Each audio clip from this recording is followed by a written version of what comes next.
ஆன்மீக நண்பர்கள் அனைவருக்கும் என்னுடைய அன்பான வணக்கங்கள். ஜூலை மாத ராசி பலன் 2025. ஒவ்வொரு மாதமும் கிரகங்களின் நிலைகளை பொறுத்து பலன்கள் வேறுபடும். அந்த வகையில் 2025ஆம் ஆண்டின் 7வது மாதமான ஜூலை மாதத்தில் நிகழும் கிரக பயிற்சிகளால் பல மங்களகரமான யோகங்கள் உருவாக உள்ளன. அந்த யோகங்களால் ஜூலை மாதமானது மேசம் முதல் மீனராசி வரையிலான 12 ராசிகளின் வாழ்க்கையில் ஒரு சில மாற்றங்களை கொண்டு வரப்போகிறது. உங்களுக்கு 2025ஆம் ஆண்டின் ஜூலை மாதம் எப்படி இருக்க போகிறது என்பதை தெரிந்து கொள்ள ஆவலாக உள்ளதா? கீழே 12 ராசிகளுக்கும் ஜூலை மாதத்தில் எந்த மாதிரியான பலன்கள் பெறப்போகிறார்கள் என ஜூலை மாத ராசி பலன்கள் கொடுக்கப்பட்டுள்ளன. உங்கள் ராசிக்கு 2025ஆம் ஆண்டின் ஜூலை மாதம் எப்படி இருக்கும் என்பதை இந்த பதிவில் காணலாம். கிரகநிலை: தனவாக்கு குடும்பஸ்தானத்தில் சுக்கிரன், தைரிய வீரிய ஸ்தானத்தில் சூரியன், குரு சுகஸ்தானத்தில், புதன் பஞ்சமஸ்தானத்தில், செவ்வாய் கேது லாபஸ்தானத்தில், சனி ராகு என கிரகங்கள் வலம் வருகிறார்கள்.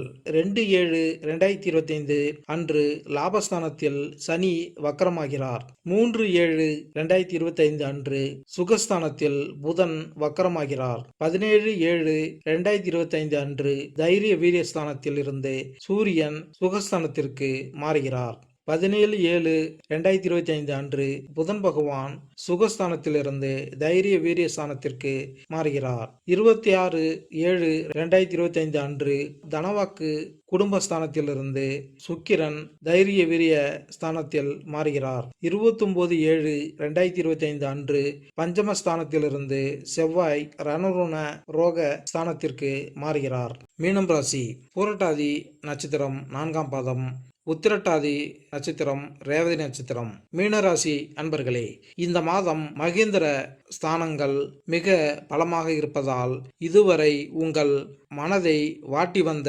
சிக்கல்கள் தீரும். நீண்ட நாட்களாக இருந்து வந்த குறைகள் ஒவ்வொன்றாக மறையும். ஒவ்வொரு நாளும் முன்னேற்றத்திற்கு உண்டான பாதைகளை காண்பீர்கள். காரிய அனுகூலங்களும் உண்டு. செய்யும் முயற்சிகளில் தடைகள் வந்தாலும் அதனை முறியடிக்கும் வல்லமை உங்களுக்கு உண்டு என்பதை உணருங்கள். தம்பதிகளுக்கிடையே அன்பு அதிகரிக்கும். சுப நிகழ்ச்சிகள் உடனே நிறைவேறாமல் போகலாம்.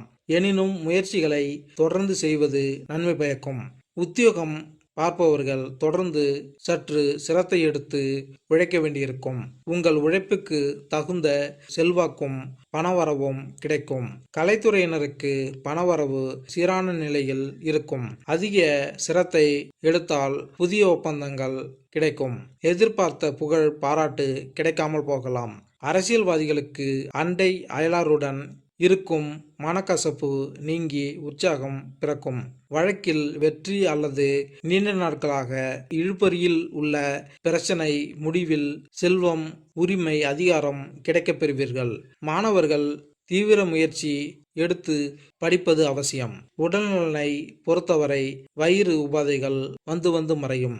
புரட்டாதி நட்சத்திரம் 4ஆம் பாதம். இந்த மாதம் பொன்பொருள் சேரும். வாகன யோகம் உண்டாகும். விருந்து கேளிக்கை நிகழ்ச்சிகளில் பங்கேற்கும் வாய்ப்புகள் கிடைக்கும். புதிய தொடர்புகளை ஏற்படுத்தி தருவார். மனம் மகிழும்படியான சம்பவங்கள் நடக்கும். தொழில் வியாபாரத்தில் எதிர்பார்த்த லாபம் கிடைக்கும். முன்னேற்றம் காணப்படும். உத்திரட்டாதி நட்சத்திரம். இந்த மாதம் வியாபாரம் தொடர்பான பயணங்கள் செல்ல நேரிடும். தொழில் வியாபாரத்திற்கான பணப்பதவி கிடைக்கும். உத்தியோகத்தில் இருப்பவர்களுக்கு வேலை சுமை குறையும். முயற்சிகளில் சாதகமான பலன் கிடைக்கும். கடினமான காரியங்களையும் திறமையாக செய்து முடிப்பீர்கள். குடும்பத்தில் மகிழ்ச்சி நிலவும். பிள்ளைகளால் பெருமை உண்டாகும். இந்த மாதம் கணவன் மனைவிக்கிடையே இருந்து வந்த வேற்றுமை நீங்கும். ரேவதி நட்சத்திரம். இந்த மாதம் கணவன் மனைவிக்கிடையே இருந்து வந்த கருத்து வேற்றுமை நீங்கும். குடும்பத்தினருக்காக பொருட்களை வாங்குவீர்கள். குடும்பத்தில் சுப நிகழ்ச்சிகள் நடக்கும். வாழ்க்கையில் புதிய முன்னேற்றம் ஏற்படும். புதிய தொடர்புகள் மூலம் லாபம் உண்டாகும். மனம் மகிழும்படியான நிகழ்ச்சிகள் உண்டாகும். பரிகாரம்: வியாழக்கிழமை அன்று அருகில் இருக்கும் கோவிலுக்கு சென்று குரு பகவானை வணங்கி வந்தால் நன்மை உண்டாகும். மேலும் இந்த பதிவு உங்களுக்கு பிடித்திருந்தால் லைக் பண்ணுங்க, கமெண்ட் பண்ணுங்க, மறக்காம சப்ஸ்கிரைப் பண்ணுங்க. நன்றி, வணக்கம்.